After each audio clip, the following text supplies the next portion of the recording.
Kajian Ramadan. Kajian ke-24. Kriteria penghuni surga. Segala puji bagi Allah yang telah menciptakan segala sesuatu dengan penuh hikmah. Allah telah memisahkan langit dan bumi yang sebelumnya menyatu dan padu. Dengan hikmahnya, Allah membagi hambanya menjadi hamba yang bahagia dan sengsara. Allah menciptakan beberapa sarana untuk bisa meraih kebahagiaan ini yang kemudian ditempuh oleh orang-orang yang bertakwa. Karena ia melihat akibat-akibat perbuatan dengan pandangan mata yang cerdas, maka ia lebih memilih yang kekal.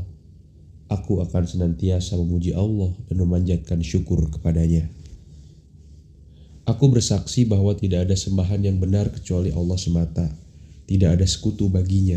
Ia adalah Tuhan atas segala budak, dan semua makhluk selain Allah adalah budak. Aku bersaksi bahwa Muhammad adalah hamba dan utusannya, sebagai manusia yang paling sempurna akhlak dan penciptaannya.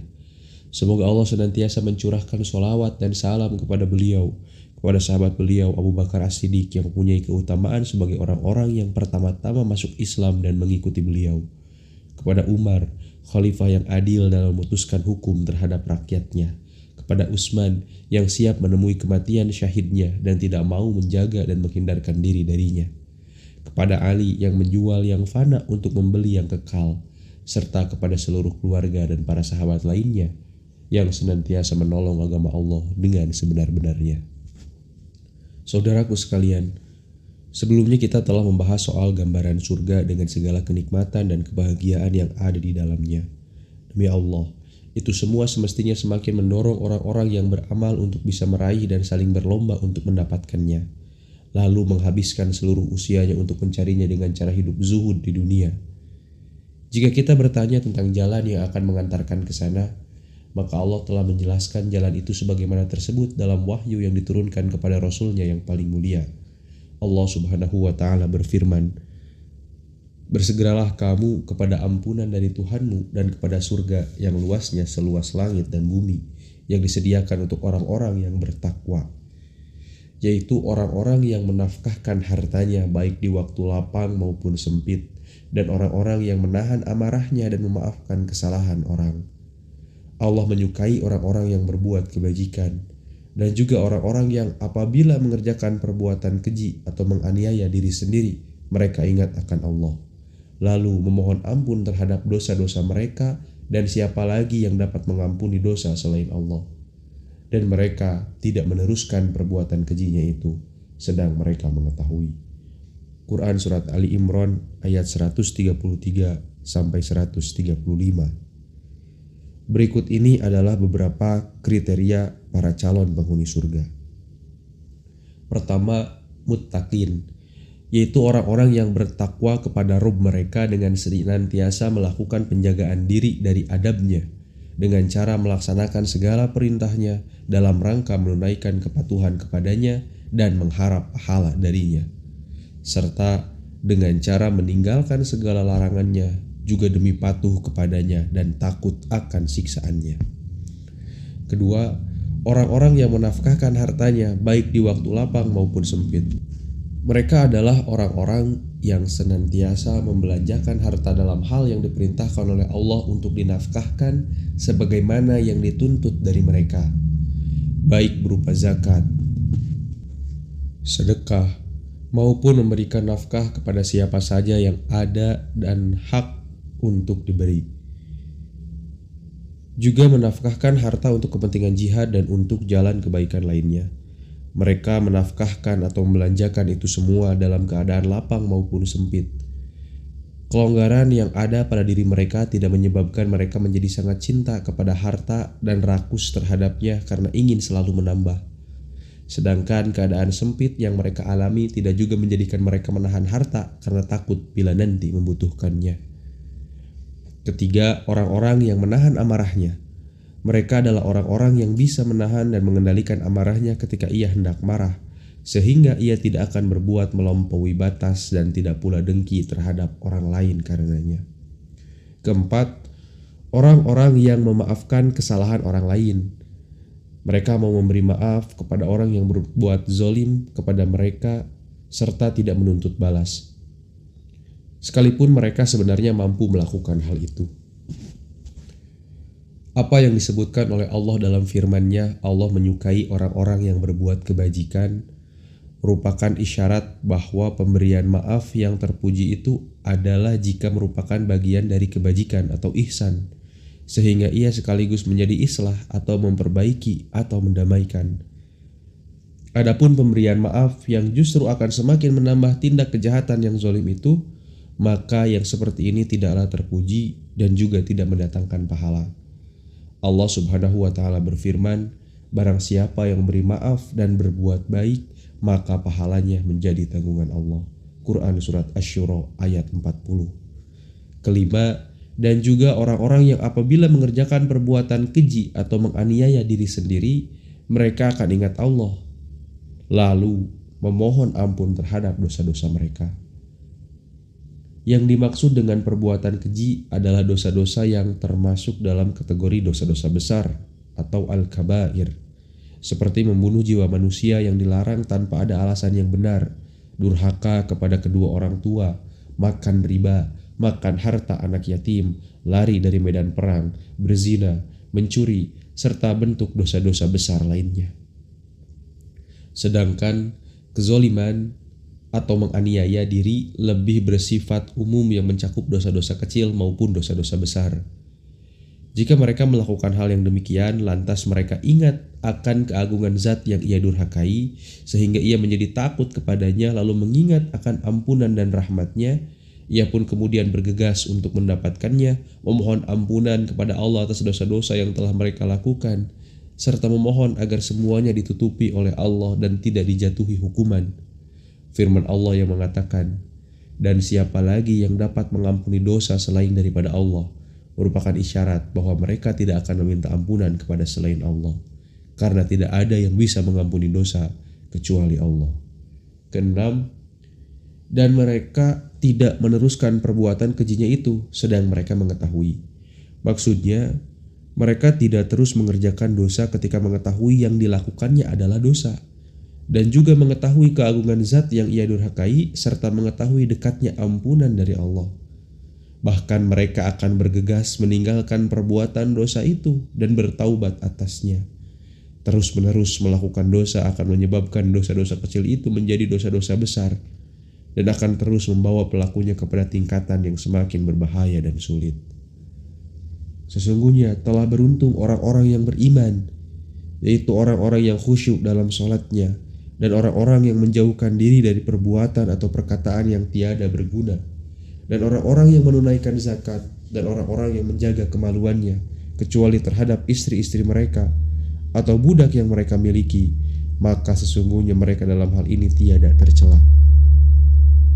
Barang siapa mencari yang dibalik itu, maka mereka itulah orang-orang yang melampaui batas, dan orang-orang yang memelihara amanah-amanah yang dipikulnya dan janjinya, dan orang-orang yang memelihara sholatnya, mereka itulah orang-orang yang akan mewarisi, yakni yang akan mewarisi surga Firdaus, mereka kekal di dalamnya.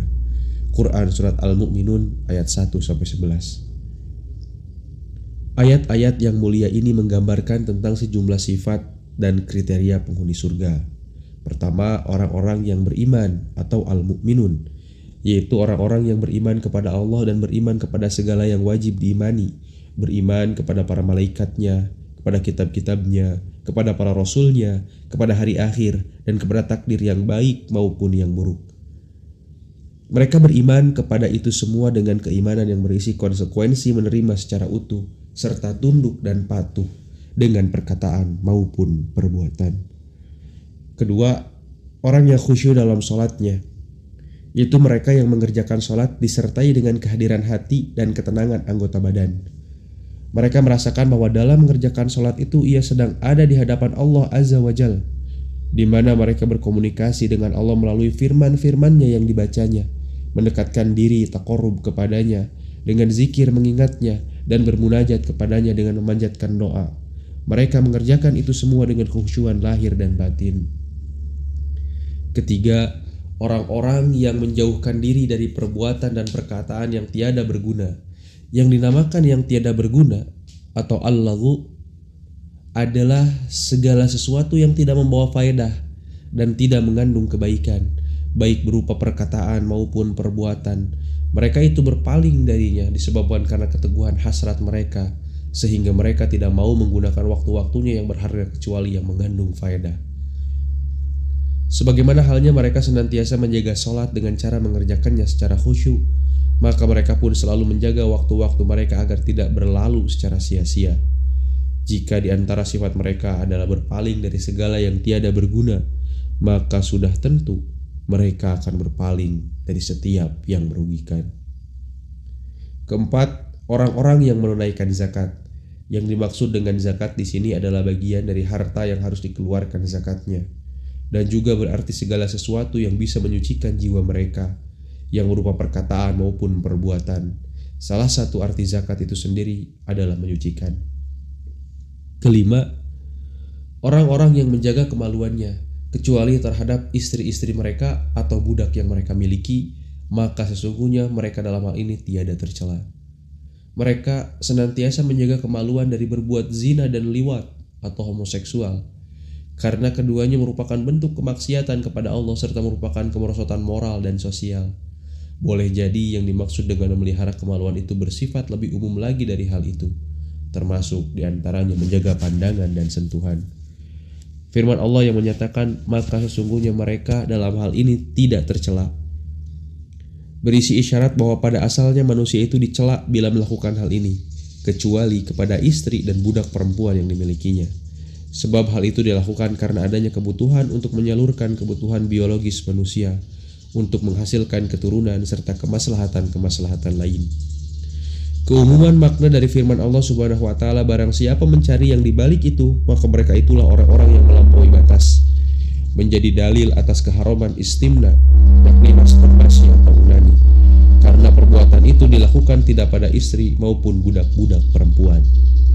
Keenam, dan orang-orang yang memelihara amanah-amanah yang dipikulnya dan janjinya. Yang dinamakan amanah adalah sesuatu yang dipercayakan atau diamanahkan kepada seseorang, baik berupa perkataan, perbuatan, maupun barang. Jika ada orang yang berbicara kepadamu mengenai suatu rahasia, maka ia berarti memberikan amanah kepadamu. Orang yang melakukan sesuatu di hadapanmu yang tidak ingin diketahui oleh orang lain, maka ia berarti telah memberikan kepercayaan atau amanah kepadamu. Orang yang menyerahkan kepadamu harta bendanya agar engkau menjaganya, maka ia berarti telah memberikan amanah kepadamu. Demikian juga janji yang diberikan oleh seseorang kepada Allah seperti nazar atau janji-janji yang biasa berlaku di antara manusia. Calon penghuni surga akan senantiasa menjaga amanah dan janji yang mereka berikan kepada Allah serta janji antara sesama mereka sendiri. Termasuk dalam kategori ini adalah memenuhi janji dan syarat-syarat yang dibolehkan dalam perjanjian itu. Ketujuh, orang-orang yang memelihara sholatnya. Mereka senantiasa menjaga sholat, jangan sampai terabaikan atau terlalaikan. Caranya adalah dengan menunaikannya tepat pada waktunya dalam bentuk yang sesempurna mungkin dengan memenuhi syarat, rukun, dan kewajiban-kewajibannya.